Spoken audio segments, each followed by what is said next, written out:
Good afternoon and welcome to the 177th episode of the Georgia Farm Bureau Georgia Prep Sports Drive for the GHSA State Title. Today we will start off the show by recapping what we saw in the second round. There were some outstanding games. Obviously our game was truly exciting. I called it the best second round game I've ever seen, and that, of course, was Walton's win over Buford. We'll get into that with Najeh, and then we're going to have Calvary Day head coach Mark Stroud on. They're getting ready to play Cedar Grove. That is going to be quite a matchup. It's number 1 versus number 2 in Class 3A. So we'll see what the Cavaliers are going to try to game plan to take down a Cedar Grove team that has been so dominant in Class 3A. They, of course, are new to 3A, but we'll get into that. But let's just bring Najeh on right now. All right, Najeh, I want to start. We talked pretty much all weekend about what we saw with Walton, but did anything surprise you just in that game? Or, I mean, you pretty much called it, but was there anything that you didn't really think you would see that you did? Not much. I would just say kind of what Helinski was able to do under pressure. You saw in several situations like he was pressured, and he threw accurate balls each time. That did kind of surprise me because I was interested to see how that front will hold up against kind of their elite defensive front, which is really good. Execution is probably going to be playing on Sundays one day, and I just thought he handled it well. And one thing did surprise me, them going for the onside kick. They were up Yep, I 20-21. was I going to think say that that. was a determinant of the game. Going forward there, being aggressive, and then going instead of just getting in and having to go punt, actually going down and scoring. And they opened up several 14-point leads in that game, which was critical for their win. And they were able to, just keep them at a distance. And I thought that was huge. I thought for Buford, they just didn't use Bolden enough. He's number 2 in the junior class, I believe, as far as a prospect. They just don't use it. They didn't use him, in my opinion, in enough ways. I think they were just, heavily relying on Haynes, who Haynes had a phenomenal game. He did. But when you're heavily relying and you kind of go down, it takes you out of your run game, especially if you go down 14. You have to kind of throw the ball. Yep, I would agree. I was going to say the things that surprised me, Walton, I mean, their kickoffs all game because they obviously scored a lot of points, but they tried to short kick it, and then that onside was really well timed and just one of those plays. But the other thing that surprised me was just the amount of penalties Buford had. I thought that was a real killer for them. They had a bunch of offsides that benefited Walton, and then offensively a bunch of false starts. So I think that was kind of uncharacteristic. Yeah, I agree. It's not something you see out of Buford team. At times he looked a little undisciplined. They had a lot of offside penalties. That's something probably Coach App is going to talk about a lot in the offseason program. And when they go back and look at film of this, when they try to watch it, just being more disciplined. But another thing, too, is surprising. A lot of their players on their team are young, Yep. sophomores, underclassmen. Next year, probably Justin Baker, you're going to see at the running back position starting potentially. They'll have another year under their belt. And then, obviously this one stings, but they'll have this under their belt and, they'll have more experience next year. But a lot of key players and key spots were young. And sometimes you see that youth, it can help you, and it also can hurt you because it can help you in the sense that next year you're going to have more experience, and you got players that are going to be more hungrier and wanting to come back and win. No complacency. Not saying Buford suffered from that, but you'll have those players that are coming back for that. Then hurt you be experience, and then when you're playing the big time games like this, a catch, a drop here, or a penalty here, or a missed tackle here looms larger and it's more magnified. But when you have youth coming back, it's always a good thing. What I'm saying, the next year, just that first year it could be a little tough. Yeah. And then we'll go over the game, but we got to talk about Jeremy Hecklinski. I think what he showed is, in terms of quarterbacks in the state of Georgia, in my opinion, he's the most special. It's like no one else is playing the game like he's playing.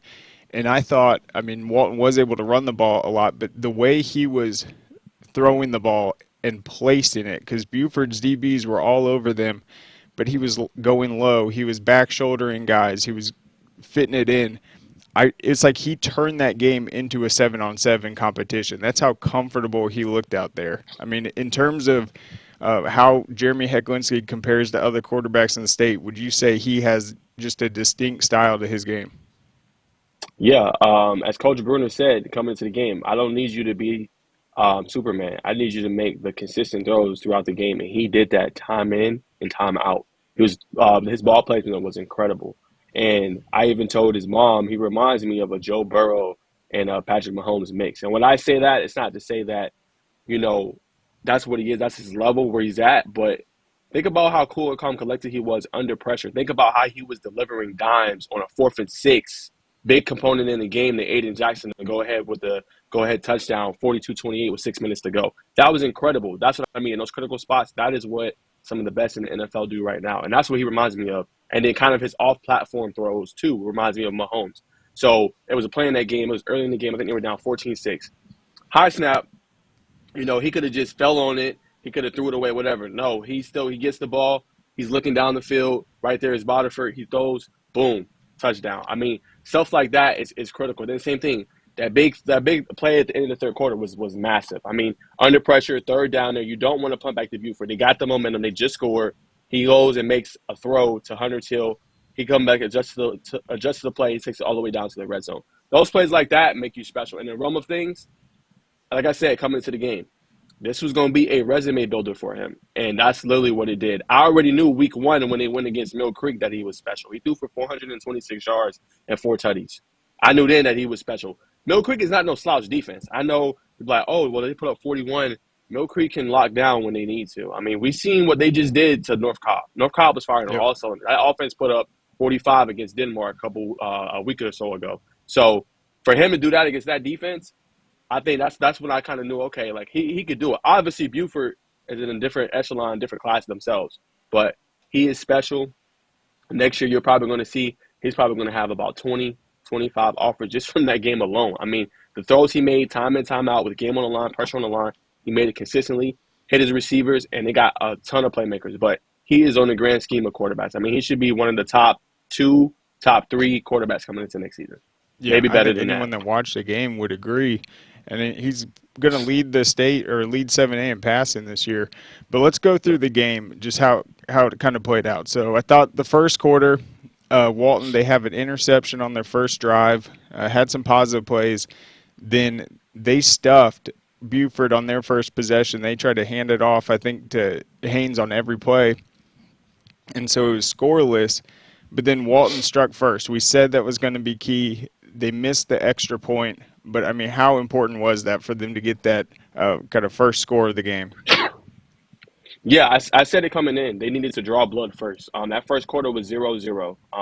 The defense did great. Even after the turnover, they forced a punt. That's what you need, and I felt like they did that. And that was huge for them to get that stop. And then for them to go ahead, draw blood first, 6-0, I think was big for that. But my big point with Walton was how they responded to adversity. There were several times in the game they was down. They was down 7-6. They was down 14-6. But they never allowed the lead to get out of double or get to double digits, which was huge in that game. It always kept it close. It was 14-6 and it was 14-13 at the half. Then they came out. I think Buford scored. It was 21-13. They never allowed it not to be a one possession game, and their offense always was able to go and kind of attack. And I think that was really the difference in the game. Whenever adversity hit, they was ready to prepare for it. Yep, so it was 14-6. Walton scores before the half. Buford comes out. Now it's 21-13. They get the touchdown and tie it up. But I want to talk about how they were able to drive down the field. Hecklinski, that offense, all the slants they were running, the tightness of the windows that he was throwing into, the timing, and then Hunter Teal. I mean, he had like a Travis Kelce game, and it's not like he's not running these standard routes. He's moving around. He's getting open. And even the shovel pass to him, I mean, what we saw from that Walton offense, I think kind of set a new standard in Class 7A. I mean, it was really exciting, and, I mean, they just didn't miss. I thought the preparation was there, and they truly had a game plan. Yeah, they were creative in their play calling. They were creative in the routes they were running. They were creative in different plays. They wanted to run on key situations and key downs. 4th and 6 over across the middle of the defense, and you hit Aiden Jackson was huge. I want to shout out to the playmakers really quick before I get to Daniel Bruner, their head coach. Aiden Jackson balled. We got to give him respect. He's a no-star player. I mean, he's phenomenal, and he's a great athlete and a great player. Hunter Till is that guy. I mean, he's really good. Him to make them kind of catches in those key moments in the middle of the field and across, huge. He played well. Cameron Lloyd in some spots played well. Wyatt Sonderman played well. They have playmakers to be dangerous, and it's hard for the defense to count for all that. But I'm telling you, when I knew Walton was going to come in here and win this game was when I talked to head coach Daniel Bruner. And he said, he talked to his staff Sunday and said, look, if you don't believe we can go in here and pull this off and win, he says, then get your butt out of here. You don't need to be in here. And that, to me, set the tone for the game. When you have your head coach setting that kind of energy and that kind of standard for this program of what We lost Najee for a second. Oh, I think Coach Stroud tried to call in. But yeah, Najee obviously talked to Coach Bruner. He wrote the game preview. I thought it was the best game preview I ever read because it had such amazing quotes from both coaches that it really put the game into a full picture, heading into kind of what the strategies would be. And what Najee was pointing out about Aiden Jackson, I mean, he had such a huge impact. He was playing both sides of the football. Playing on defense against Buford, that wasn't easy. And then coming in and just having big catch after big catch. All these catches were contested, too. I mean, the Buford guys were all over him. It was just a combination of outstanding throws and then with the pinpoint accuracy, and then the Walton receivers just going up and grabbing the ball. So let's bring Najee back momentarily. And so we said it. There's so much misdirection with the Walton offense. You really don't know who's going to get it. And then with Hecklinski at quarterback, he was really dealing. One more thing about Hecklinski, though, it was just the little things that impressed you, too. It wasn't just the spectacular plays where I said, I mean, he was making consecutively just like season highlight throws, like just one after another. But in the game, it's like he's in the shotgun. They hold Hunter Teal off the line of scrimmage. He recognizes it's a flag, immediately knows to dump it off because it's a free play. He's at that level right now. And so when your quarterback is that dialed into the game where he's able to take advantage of situations like that, all the different times they got Buford to jump off sides with the cadence, knowing how to run up, kind of see what they were going to give them look-wise, and then forcing Buford to call all three of its timeouts early in the second half. I mean, that is a credit to just how dangerous Hecklinski was in command of that offense. Yeah, I agree. I mean, he did a great job commanding the offense, being a leader in a hostile environment, hostile situation, and he delivered time in and time out. And I want to shout out to the Walton defense. I thought at some points in that game they had some key stops, and I thought Matthew Trainer had a well of a game. I mean, he was hitting Justice Hayes, the Alabama commit, hard multiple times in that, some for losses, some for minimal gains. And I want to shout him out. Ashton Woods, I thought the defense in certain critical spots in the game got punts when they needed it. And their defensive line played good in that game. I thought Aiden Jackson covered well on the back end in that game. They were able to limit their passing attack for the most part, and Dylan Wicke. So I wanted to give them some credit, too, of what they were able to do in that game. But, yeah, just back to Hecklinski. I mean, that's what you want from your quarterback. You want somebody that's confident, not cocky, believes, and like they said, they felt like it was another day at the office. This is not what they want to accomplish. As Daniel Bruder alluded to, we have 3 goals. 1 goal to win the opener. 2, win the region. They failed those first 2 goals. They still have the other one in sight of, winning it all and kind of finishing and winning that closer. So when you got a coach, as I was saying, the other points I was cut off, when you have a coach that sets that standard and he believes, and then he's telling his staff, he's telling the players all week long, hey, we're going to go in here, we're going to win this game. It's not a cocky thing. It's a confidence thing like, hey, we respect the hell out of Buford. But at the same time, we know who we are. We know what we're trying to accomplish. We know what we can do. We've seen it all year long. And I think some of those kind of things they dealt with early in the year, losing to North Cobb early, losing in that Thriller game to Mill Creek, just set them up in order to be in this position to go on the road and still a team. Again, let's describe the magnitude of this win. Like Craig alluded to, this is the renaissance of 7A. Buford has won 3 straight state titles. So let's put that into context. Nobody had Walton picked coming into this game to win. It's like 95 to 5%. Okay? So them to go do that was huge for 7A, and it shows the different class that 7A is at. Plain and simple. Plain and simple. No offense to 6A. 6A is great. 5A is great. All the classifications are great. That's not what I'm saying. But for a team like Walton that was not favored to go on the road and pull off that win in the fashion they did it, and a thrilling fashion at that, says a lot to what they're building over there in that program. And a good thing, like I said again, they're going to be bringing back Kalinsky next year. Wyatt Sonderman, Makari Boterford will be back, Cameron Lloyd. So they're going to have most of their playmakers coming back next year, no matter what happens in the result of the rest of the playoffs. You bring that back, another year at the helm, look out next year. 100%. And I think with Walton, they have been carrying it for Cobb County all these years. Yeah, McEachin's been a great team too, but what they've been able to do to continue to elevate, that was more than just a second round win. That was a huge statement that's going to ripple through. But also, we got to credit the Walton offensive line. They really played Yep. well as a group. That was a tremendous Buford front that they went up against. And then Makari Boterford, knowing that it wasn't going to be an easy day running, I mean, he fought for those yards, that is for sure. So, what did you just think of the toughness that the Walton team brought to the table just on both sides of the ball, but specifically knowing that it was going to be so crucial for them to have success running the ball? Yeah, you said it. I mean, it was grinded out. It was tough yards, in that game for Botiford. But it didn't matter. I think he had like 26, 27 carries, which you said was the magical number. And that's what he had in that game. And despite it not looking, okay, well, what he meant to have 90 yards. Oh, with 27 carries, he had 3 touchdowns. He got critical yards when they needed to. And think about it. Walton was not one dimensional in that game. They still could able to get 4, 5 yards. That makes a difference when you can get that on first down and you have positive first down production and things like that. It opens up your play action, allows you to run whatever you want to run on second down instead of kind of being so incumbent and dependent on throwing the football or being backed up on 2nd and 12 or 3rd and 14 or something like that. All night long, if you go back and look at the game, they had downs where it was like 3rd and 6, 3rd and 5, 3rd and 3s, and those matter. You see, it matters more. Obviously, you'll see it more on the NFL level, but that matters in high school too, and that's what really made the difference. And I thought their offensive line did great protecting Helinski. I don't think he took many sacks in that game. I don't know what the sack number was, but to be able to block up Edric Houston, who, like I said, he's going to be playing on Sundays. He's one of the top recruits, top 15 recruits in the nation coming into next year. So, I mean, to be able to block him up in that strong, stout defensive front, it just says a lot of what that offensive line did and what Botifer did. Yeah, I can only remember like one sack. I think it was like a loss of 8.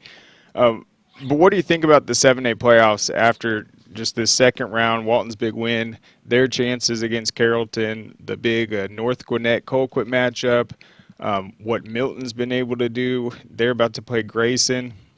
What do you just think of and then of course Mill Creek in the top right. What do you think of the 7A quarterfinals? Yeah, man, I'm not gonna lie to you. I'm actually very stoked. This second round is gonna be. I mean, third round quarterfinal is gonna be good. I mean, Grayson Milton. I mean, Milton comes in as a program nobody really took seriously.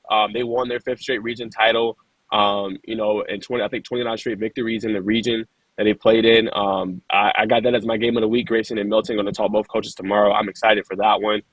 Grayson, they could beat you in a multitude of ways. Their special teams is really good. Their defense is really good. So I think you got a primetime matchup between those two teams. Westlake and Mill Creek. That's going to be Yep. another entertaining game. Mill Creek did great. I think they ran the football really well in that game against North Cobb and really shut them out up. I think it's like the fourth quarter.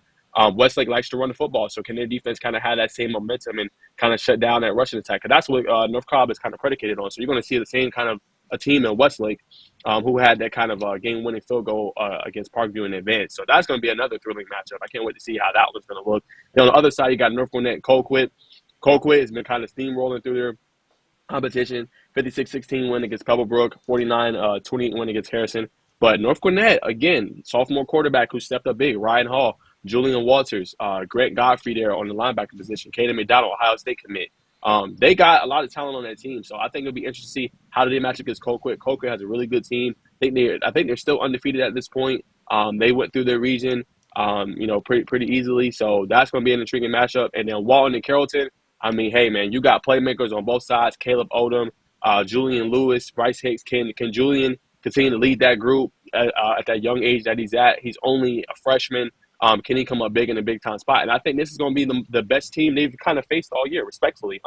Walton has a lot that you have to account for. They have playmakers all over the field. They got a running back that can run the football. How would that Carrollton defense look up? And we've seen at spots sometimes Carrollton's kind of sputtered or struggled a little bit kind of coming out the gate. I mean, man, against Walton, I mean, you don't want to come out slow, man. I mean, they're going to strike you fast. They're going to strike you hard, man. Before you know it, you could be looking up, and it could be a 21-0 lead. So, I mean, it's going to be important for Carroll to come out to a good start, but I think that's going to be another good game. And I think it's wide open, man. Any team that's favored, obviously we'll see what happens. But, I mean, at this point, anybody can win this championship.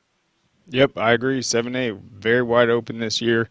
But yeah, Najeh and I will be back tomorrow at noon to talk more about Class 7A and some of these other big matchups on Underrated and Overlooked tomorrow. So be sure to tune into that. But we got to go now, bring on Coach Stroud. So thank you, Najeh. We'll talk to you soon.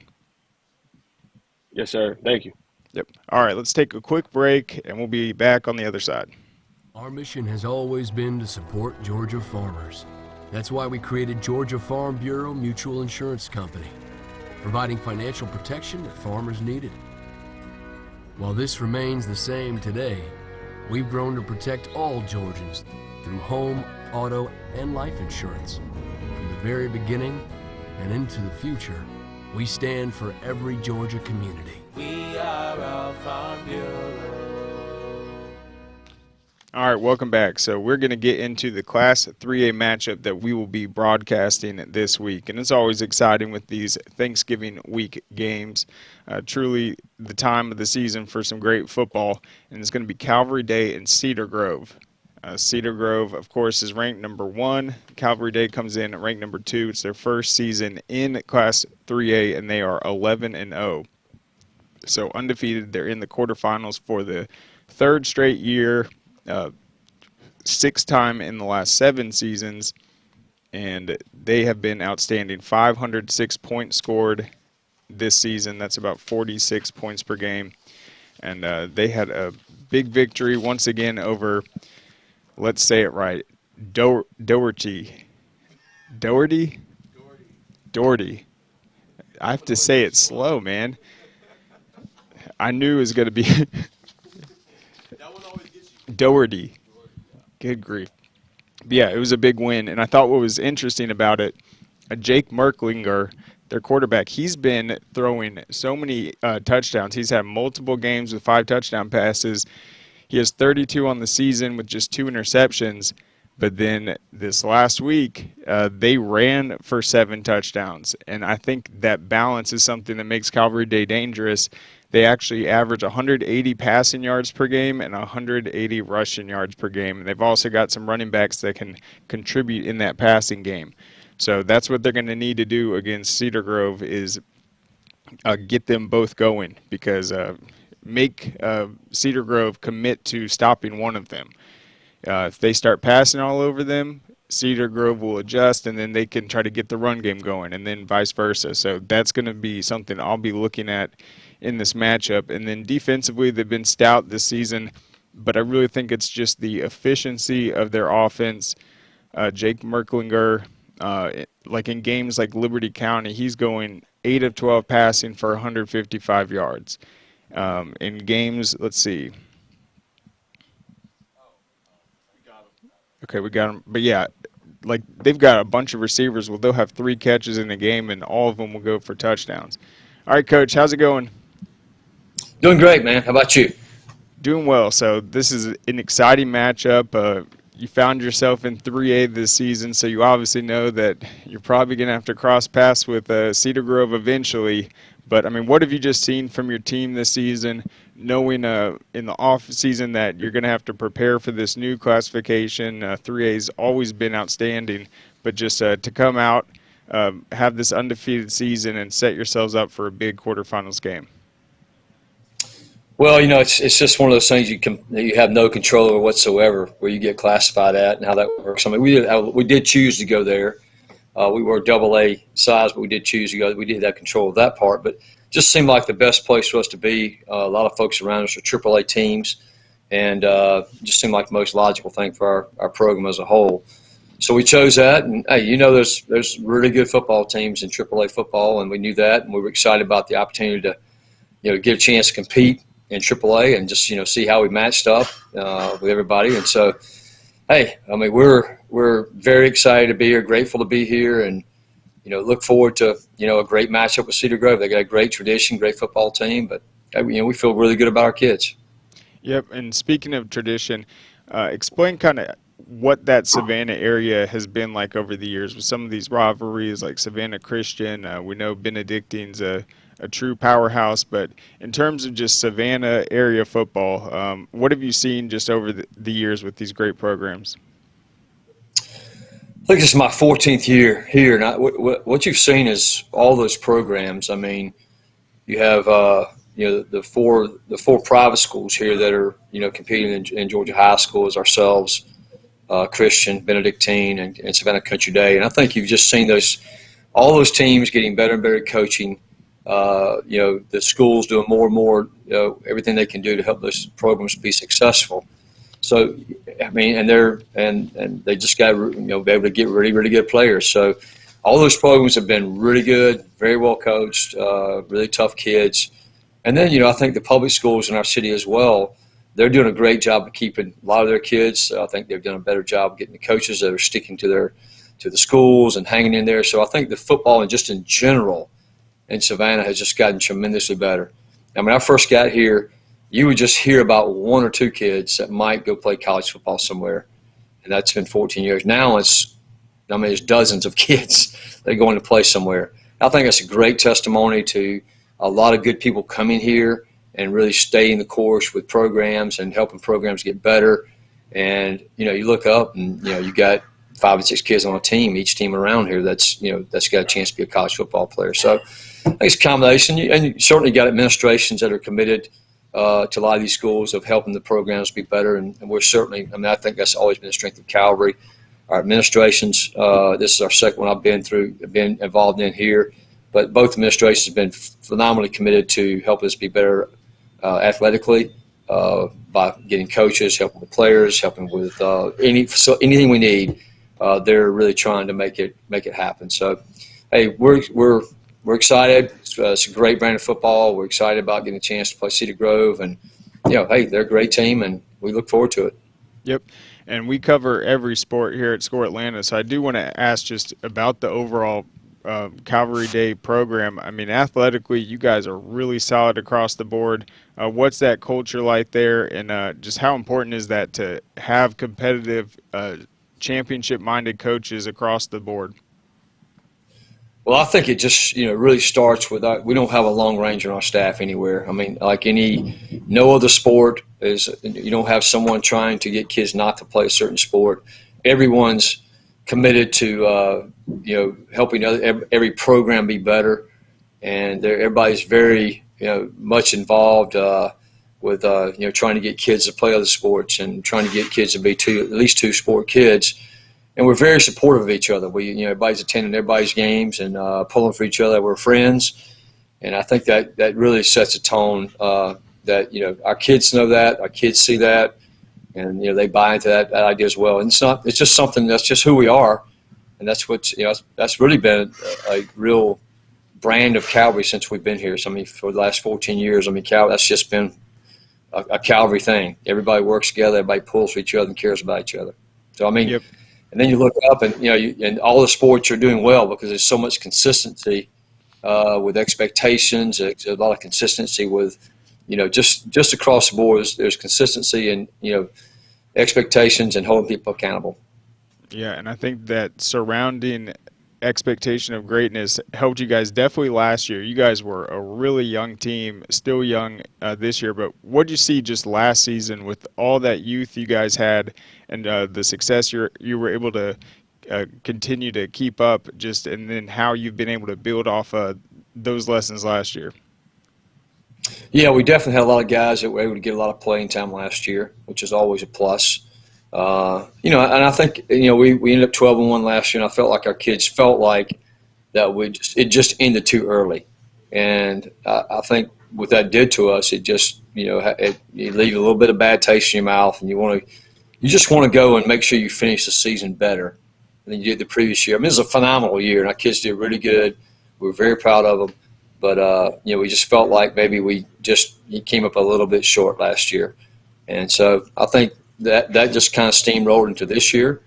Our guys, I think we're cautious, and it's definitely in our minds that we want to make sure we finish wherever it's at, whenever it is, we want to finish the season as well as we possibly can, and not look back and late in the year not play a great game. So I think that's been a real plus from last year that's helped us this year. Was that Fellowship Christian that you guys ran into last year? It was. I mean, they're Okay. a good football team, well coached, and they came in here and played a perfect game, honestly, and we just did not play our best game. And taking nothing away from them, they're a good team. They're well coached, and we just didn't feel like we played as well as we could have. And so we just felt like we walked away from that game, and a game we felt like we had a chance to move on with, and it just didn't happen. Yep, and Fellowship had a big win in two-way this past week over ELCA, and I want to talk about that. I mean, you guys have beaten ELCA 2 years in a row. That is, I think, a true badge of honor. Not many programs are able to do that. So talk about just playing the Chargers these last two seasons and how those two matchups have just helped you guys gain the confidence moving forward. Well, I think we just played them this past year. I don't think we played them. We didn't play them prior to. We have played them a few times, and we've. I think we're about even with them. Maybe it might be 3-2 to them. I'm not sure, but we played some great games with them. Through the past. I know we beat them one year to go through the state championship at their place, and then the very next year they beat us by 7 here at our place, and then we're ready to beat them this year. They're always a measuring stick. I don't care. I think they lost some kids this year going into the playoff games we heard, and they were a little bit banged up after our game. But they're still a great program, great team. I thought that was we scheduled that game on the front end to get a challenge like that. We just felt like we needed to be challenged early to find out who we were, how good were we in certain areas, what do we need to fix. And, that was a game. It was a 28-21 game where ended up being called by weather, but we were able to come away with a win in that game. But it did show us a lot of things we had to be better at, and I thought they were hitting on pretty good all cylinders there. And then they just have gone through some bouts of injuries, I think, in some situations. But, again, you play good teams. We were talking about that earlier today in the coaches meeting. I think, that's – you look at Cedar Grove up there. They have a really tough region, and they're playing some people they play every year that's really tough. And, those when you're like that, it just makes you better. I mean, it makes you either get better or you go down the drain. And so we're always trying to play those kind of games, because if you don't play those kind of games, you just will not get better. You will not be better as a program, and you won't be better across the board. I mean, Savannah Christian, Coach Chumley's with us now on staff. He was a long-term coach here at Savannah Christian, and then Coach Woodward's over there now. And that's a game always for us. They're going to be really good, be really well coached, and that's a game that's going to be somewhere in the middle of the season for us this year, and we were able to win that game. But they're still playing, as you well know. You play games like that, then it just makes your program better. It makes you better as a team. It makes your program better. And so I think Cedar Grove is certainly getting a dose of that themselves. They're playing some good people. Yep. And, Savannah Christian is going to be playing Sandy Creek, another tremendous matchup in 3A. But you're going to have some guys going both ways on Friday. I think A.J. Butts, a middle linebacker, running back. I mean, how big is that for your just key playmakers and leaders to be able to contribute on both sides of the ball? Well, I think it's huge. I mean, some guys, A.J.'s the kind of guy, he's in and out of the line on defense for us according to how much he's going to carry the ball. But he's a guy that we've had a few guys like that. I think he's better the more he plays. And we have an offensive line that plays there's some defensive line as well. Jalen Scott, he's kind of the same way. The more he plays, the better he is, I think, as well. So, some guys, back in the day, everybody was doing that. But now it seems like it's no one enjoys that near as much anymore, playing both sides of the ball. But for a lot of guys, they just don't want to be off the field, and it makes them better players the longer they're out there. So you got to have those guys in your program. Everybody's got them. I don't care if you go all the way to 7A. There's going to be one or two guys that need to be on the field all the time. And, fortunately, we got a couple guys that can do that well. Yep. And then before you came on, I was pointing out how balanced your offense has been this season. I think it was literally 180 passing yards, 180 rushing. I mentioned this last week you guys had a ton of the rushing touchdowns, but it's also not uncommon for Jake to come out there and have those 5 touchdown games.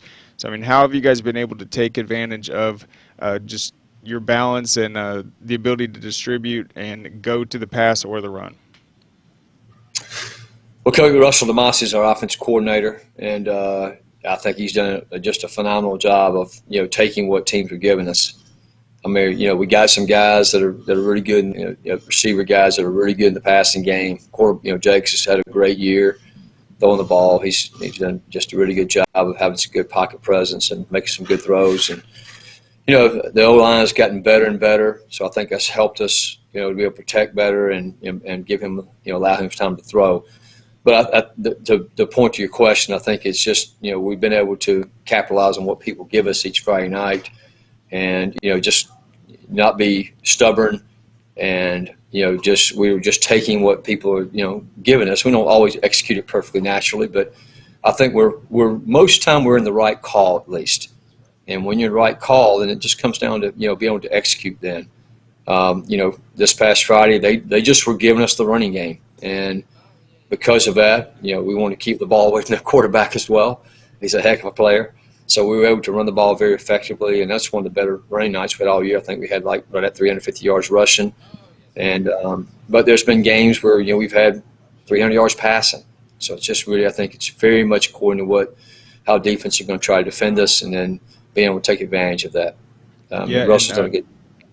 No, for sure. And Trevor Stowbridge, I mean, his previous season high was 6 carries, and then he goes for 15 carries, 185 yards. Looked like he was really helping you guys move the chains and set up those touchdowns. So talk about just the overall depth of the offense, just how many different guys you have contributing. Yeah, I mean, Trevor's a guy he had a high ankle sprain for about 3 games, and so he was out of the pocket when we were really probably getting ready to use him more and more. But, he's a kind of a guy, I call him, he's a home run hitter. I mean, he's a guy that can take it the distance. He's got great speed. He's tough, physical. He's really good. I mean, we've started using Duper Coleman in the backfield, who's also a receiver, of course, as well, inside slot. He also is a guy that's, can really take it the distance. He's a tough guy, a little bit bigger than Trevor. Trevor's a really super speed guy. Duper's a really, really good with the ball in his hands, has a lot of catches, and he's running the ball well. And A.J. Butts is a guy, he's definitely a guy that you want to get the ball to down in the red zone somewhere. He's very physical and tough. He's going to run through some tackles. And, he's always going to protect the ball really well and give you a chance to score when you get in the red zone. So I think all those guys complement each other well. Chase Lucas is another guy that carries the ball some for us. He has his nights where he's pretty dang good too. So, we've got a lot of guys that can contribute right there, which is we're very fortunate to do. And, it's strange because any given Friday night, one of those guys might just get hot. If they get hot, you just kind of need to leave them alone, let them run, let them roll. So, fortunately, you have some depth there. Yeah, and then same sort of thing with the receivers. It seems like any given night, one guy can go off. Looking at the Savannah Country Day game, that's Michael Smith, 3 catches, 109 yards. All of them went for touchdowns. But in this past win, is it Edward Coleman or Duke? Edward Coleman, yeah. Okay. We call him he's Duke. only a sophomore, right? Correct. Okay, so did he have a kick return touchdown this last week? He did. Awesome. Kick return, had some nice catches, and also played some running back as well. Had a couple of really good runs. So He's a typical inside slot guy for us, and I mean he's definitely a guy that can make some big time plays, and so he plays inside slot and plays some running back for us as well. Yeah, he's all over the place. And then it's so interesting when you look at the receivers this year. You got Coleman, like 576 yards, Smith's at 595, and then Arnold's at 526. So that's the type of distribution we're talking about. And then just how efficient Jake has been. But it looks like you guys were really able to wreak some havoc defensively. I mean, it was a high-scoring game, but you guys had a ton of tackles for loss. Brody Dawson got the interception. So just what did you see from your defense just flying around there last week? I think we've become more and more physical through the course of time, through the course of the year. I think we've gotten very physical. I mean, and we still got a lot of young guys on the field. So it's been we got two of our guys. We have a freshman, sophomore safeties. We have one junior safety, one senior safety, and then we got a bunch of. I think we only have 3 seniors on defense. I think when I looked at the other day, and so we got some youth there still, but I think they're tough and physical, and they're always going to play super, super hard. So I really think that I wouldn't want to have to block our front. I mean, I think our front's really good. And we're glad they're our front, and they're very tough and physical, and their front seven's really good. And I think everybody's just improved through the course of the year, and they've gotten more and more physical, and we've been able to mix up looks a lot more than we have in the past, which I think's helped us a lot. And so it's been a great run for the defensive side of the ball. They've done a great job. And who else is on that defensive front? I know Terry Simmons. He's a big 300-pounder going to Duke or committed to Duke, Yep. and then Troy Ford, 6'1", 235. He's got a Central Florida commit right now. Yep. So who else Yep. along that defensive line we're going to see on Friday? Troy plays a lot. He plays some down for us. He plays a lot of our linebacker as well. Okay. And Buddy Mathis is a guy that's very similar to Terry. He's a sophomore. He's been really good. Jordan Davis plays a defensive end a lot for us. Very good player, tough. He's been very good. Cam Lanigan plays a lot down for us as well, down the front. And then we've gotten some Jalen Scott's give us a lot of reps there as well, coming from the offensive side of the ball in that front, defensive front. Then, Troy is a guy that can play down or he can play up. He's a UCF guy. He's a really good player, tough and physical kid. Butch comes in a lot defensively. AJ, like you said earlier, Cutter Powell, and Brody Dawson are other 2 linebackers. And they're just guys that, they're really good high school football players, and they just play relentless. They're always around the ball. They're they're always in the right place. Those kind of kids, and you look up, and if you look at them when you walk up, you're like, you don't think a whole lot, and then they start playing, and you feel like, wow, that kid's a good player. So those guys are kind of those kind of guys. And the back end, we have Demir Hicks is a freshman at safety, and then we have Sam Anderson, sophomore at safety. And then we have Trevor Strobridge, running back, who's plays corner for us, junior. And then Sean Stoddard is the other guy that plays corner for us. And we rotate a few other guys in there as well, but that's our primary group right there. And there's some other guys that rotate in the secondary that help us in certain situations as well. But, I think they've been a unit. I mean, our defense staff has done a really good job with those guys, and just creating, I think, a really good game plan each week, and putting us in a position to win. And and those guys have responded. I think they have each week. I think they just believe more and more in the plan, and I think they're getting more and more physical, and I think they're developing more and more confidence. So that's all those things are good to be walking into this next game with. Yeah, and Cedar Grove, their offense, I mean, they got playmakers like Barry Jackson, Ricky Lee, all those guys on the defensive side of the ball also. But in terms of just matching up against kind of these big, physical, athletic receivers, what do you feel defensively it's going to take? Well, you just got to be rock solid in whatever you're doing on the back end. I mean, we've got we fall into the season now that you've got to be rock solid and just trust your coverage, whatever that coverage might be. Don't find yourself coming off coverage if the quarterback breaks contain. That's a really common thing that happens sometimes for sure. So you just got to stay on you got to stay in coverage, because some of these quarterbacks, like Cedar Grove's quarterbacks, he can break contain and can continue to make plays. So you just can't get caught busting the coverage because he gets loose in there somewhere. So I think you got to make sure you just stick with coverage, do your job back there on the back end, and and not give up the big play.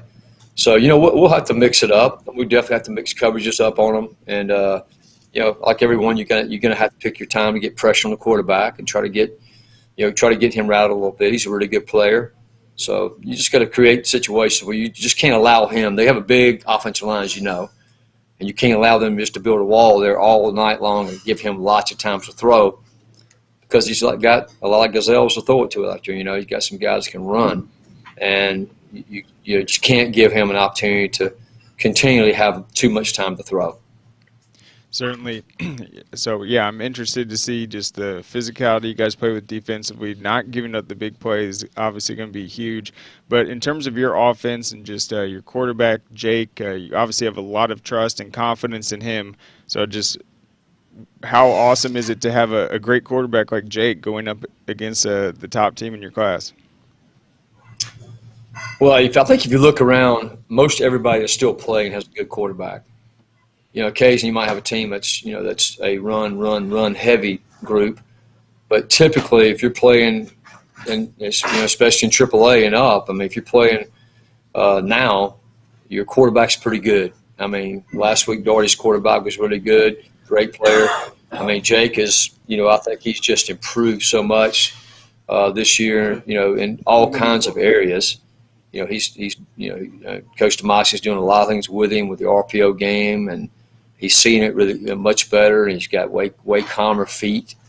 And so I think, he's a guy, I mean, everybody wants a quarterback that can make plays. And usually, again, if you don't have a quarterback that can make plays, you're probably not playing. So he's very much a catalyst to helping us, get where we are. And like a lot of those teams, I mean, you look at Cedar Grove and, Savannah Christian's got a very capable guy there. Cedar Grove has a really good player. Sandy Creek has a really good player at quarterback. I mean, I'm sure I hadn't seen some of the other teams, but I would imagine everybody's pretty solid there. So, man, to answer your question, I guess we're really thankful to have Jake. He's a good player, and he's a tough kid. He sees things well, and, he's a great competitor. I mean, he's one of our best athletes in our school. He's a great competitor. Yep, and I mean, when we were talking about it, you guys have produced a ton of big, explosive plays. So how do you feel just in terms of the speed of your skill guys going up against Cedar Grove? Well, I mean, we hope we can match up really well. I guess, it'll kind of be yet to be seen. You really can't tell exactly on film how fast guys are. I mean, we have a pretty good idea they're really fast, but, you can't tell exactly how you match up speed-wise against somebody. I think we got some good players at receiver, good players at running back, and and Jake certainly has done great at quarterback. And I think it comes down, like we said before, it's all about protection. I mean, they got to protect their quarterback. We got to protect our quarterback to give them time to throw. And I think it really will come down to a lot of that. And then and can they block our defensive front? Can we handle their defensive front? I mean, it's just all those matchup situations, are become issues. You know what your game plan is, but when you get there, you don't exactly know from film. You think you know, but you don't exactly know all the time exactly how that matchup is going to take place. And lots of times, in games like that, it can be, a matchup here, a matchup there is a problem. And, it's a game changer problem. So, you got to be quick on your feet and adjust if you get in a situation where, it's more than you thought it was going to be, or, if it becomes less than you thought it was going to be, then you got to be able to capitalize on it as well. Yep. And we talked about just all the tackles for loss you guys produced in the last win. But in terms of your offensive line, who are we going to be looking for on Friday just to play relentless in the run game, have good pass protection, just really fight off that Cedar Grove front? Yeah. Well, Jalen Scott, he's our right guard. He's one of the better guys we've had in a long, long time. He's a really great offensive lineman, great kid, great offensive lineman, great team guy, very, very physical and tough. He's our right guard. John Alford plays center for us. He's been really solid there at center. Done a really good job for us there. Jaden Newton is our left guard. He's built kind of like Jalen. Those guys are very tough and physical and strong, and he's been really, really good for us there. Tyler Snipes plays our left tackle, and he's done a really solid job for us. And then Tyler Pageant is our right tackle, who we moved over there probably 5 games ago, and he has potential to be great, and he's progressed each week. He's a big, long. He's 6'5". He's a big, long, tall guy. and has great feet. So all those guys, I think, all those guys have their things they can do well, and and I think they've just improved a lot as a unit. And I thought this past Friday night against Dougherty, I think that was a culmination of where we've been trying to get them to. I thought they came together and they were really physical and they played together very well. They communicated very well. We didn't have much long assignments. We didn't have, everybody was kind of on the same page. And so I think they, you know how it is. I mean, typically that ends up late. The further you play, those guys become more and more important, and you having a chance to be successful. Against some lesser teams, sometimes you can win if those guys don't play well. But if those guys don't play well in games this point on, you probably don't have a shot. So we're counting on them. Yeah, for sure. I think you guys kind of called on them this last week and had probably your best running game of the season. So they definitely stepped up in the moment. Just last point, let's talk about this week. It is unique with the Thanksgiving kind of thrown into the mix. Sometimes with school out, you'll go to the away stadium. It's not necessarily the same amount of attendance. It is a unique week to be playing. So kind of what's the schedule looking like for you guys, and just what's your game plan? Not game plan, but game plan this week. Some of these guys have done this before this time of year. So I think maybe a couple of times these guys have done this before. There's a lot of guys on our team. So and all coaches will tell you that if you're practicing on Thanksgiving Day, that's exactly what you want to be doing. That's what you're shooting for the first of the year. That's kind of the first milestone, right? I mean, you want to if you can get to that practice and you feel like you've had a good year. You want to have a better year, but you've had a good year. So I think most kids are very accustomed to that. It's kind of a badge of honor for programs if you play in that time of year. And so I think most kids embrace it. The only time you have issues, maybe with some young guys that don't really understand it yet, the young families don't understand it yet, but older guys typically have that down. We try to practice in the morning time, so we can keep somewhat of a schedule with kids so they're not laying in bed all morning. They have to get up and be somewhere that morning. So we try to practice in the mornings, Monday through Wednesday this week, and then Thursday we'll come in and have an early practice on Thursday, a walkthrough practice. And then we'll just travel up on Friday. We feel like we've done it a couple of different ways. I think that works best for us is to travel. We'll have some nice buses and we'll travel with some stops and not make it, a too wore out of a trip, hopefully. All right. Well, I'm definitely excited for it. It is the first ever meeting between you guys, right? Correct. Yeah. And then they haven't lost within the class this year. You guys are undefeated, number 1 versus number 2. I think it's going to be a really great football game. We are excited for it, Coach. So thank you so much for coming on. Appreciate it. Thanks a lot. Appreciate it. Go Cavs. All right, so there goes Coach Stroud. Going to be a really interesting matchup, but I like what he was talking about with his offense. Guys like Trevor Strobridge coming back from the injury. He's got – anytime you have a middle linebacker that can – star as your running back, you have that physical back, and then they also have the home run hitter. So I think it will be key for them to keep that Cedar Grove defense guessing, throw the good check down routes, let Jake use his arm to kind of connect on these big plays as well. They're really going to have that full scale effort to control the ball against Cedar Grove, but they have definitely put up the numbers and they adapted well this last week. But let's take one more quick break, and then we'll be back on the other side. Our mission has always been to support Georgia farmers. That's why we created Georgia Farm Bureau Mutual Insurance Company, providing financial protection that farmers needed. While this remains the same today, we've grown to protect all Georgians through home, auto, and life insurance. From the very beginning and into the future, we stand for every Georgia community. We are our Farm Bureau. All right, welcome back. I won't spend too much time, but I just wanted to go over some of these matchups in the quarterfinals. I was really impressed with Westlake beating Parkview.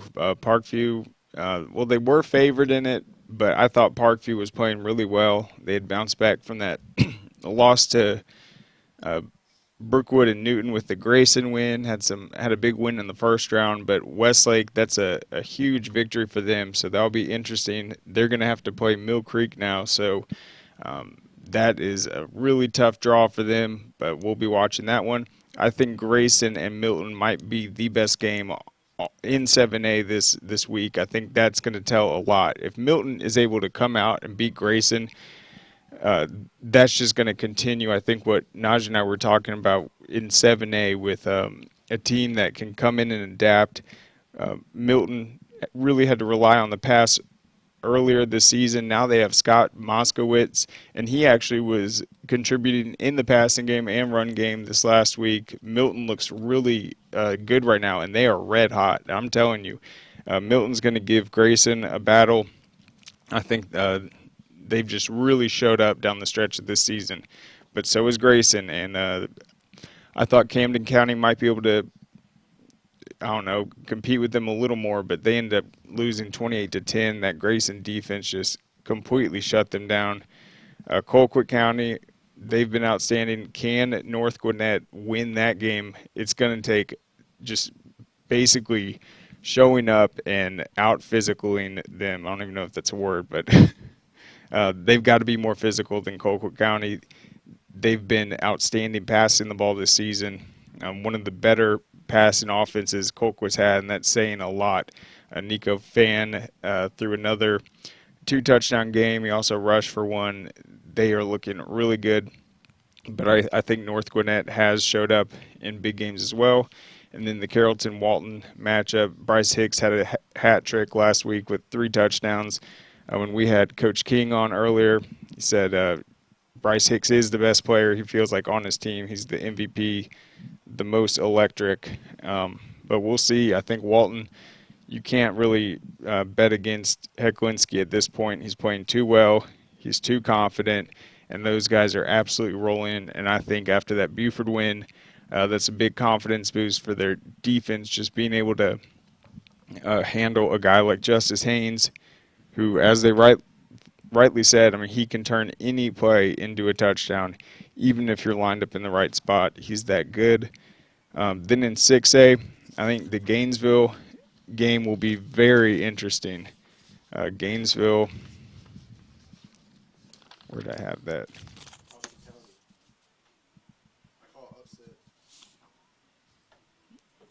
Wait, which one? Oh, yeah, the Gainesville-Houston. So Najeh's calling the upset. Houston County, they got past North Atlanta this last week. They have had some really big victories this season.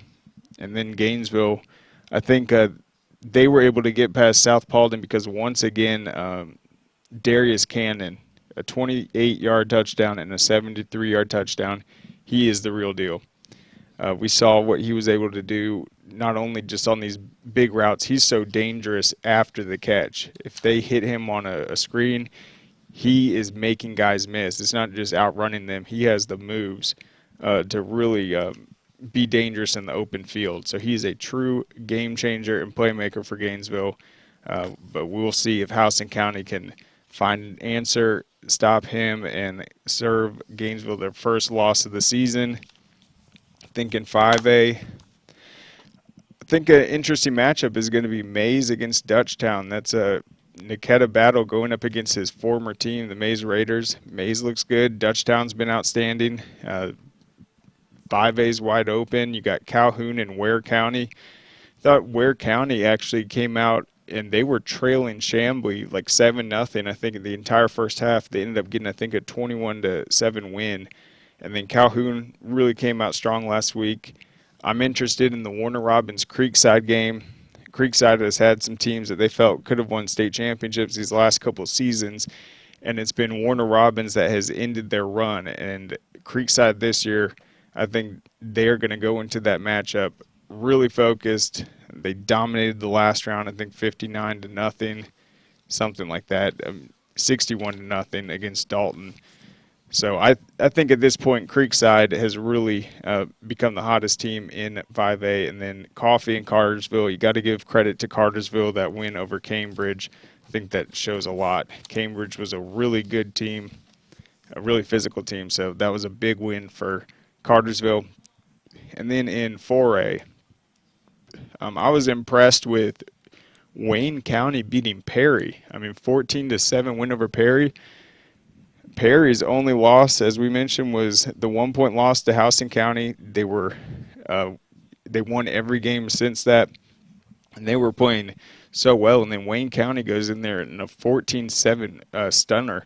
Wayne County was 0-9 last year, and so yeah, all the credit to Coach Shaw there. And then Cedartown against Bainbridge. I think that's a really tough matchup. Bainbridge looks outstanding, and Cedartown has been the number one team all year.